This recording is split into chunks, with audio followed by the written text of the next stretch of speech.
Ciao, sono Giacomo Rossi e sono un cantante e vocal coach. Oggi ti parlerò della distinzione tra appoggio e sostegno. Sigla!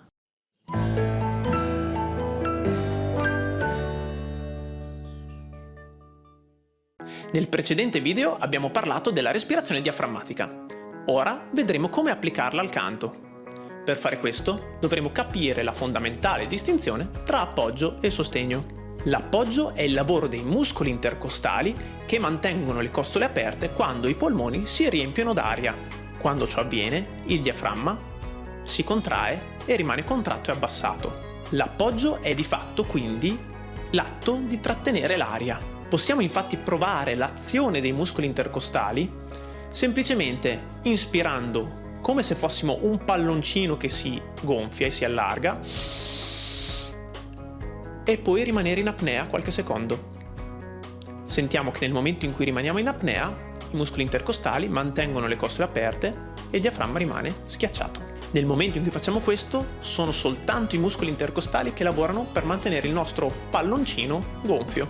Se sentiamo quindi rigidità a livello degli addominali alti soprattutto, ecco vuol dire che dobbiamo rilassare invece questa parte. Tuttavia, quando cantiamo dobbiamo permettere all'aria di uscire. Eppure, durante l'emissione dobbiamo cercare di mantenere l'appoggio, quindi il nostro palloncino gonfio. Cioè dobbiamo permettere ai muscoli intercostali di mantenere le costole aperte e di tenere il diaframma contratto. Il diaframma comunque risalirà, ma più lentamente, rimanendo contratto.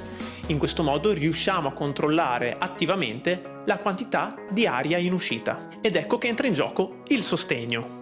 Se l'appoggio è l'atto di trattenere l'aria e quindi di creare una forza verso il basso che mantenga il diaframma schiacciato, il sostegno al contrario è una forza verso l'alto che spinge il diaframma verso l'alto e questa forza è ad opera degli addominali obliqui e addominali bassi.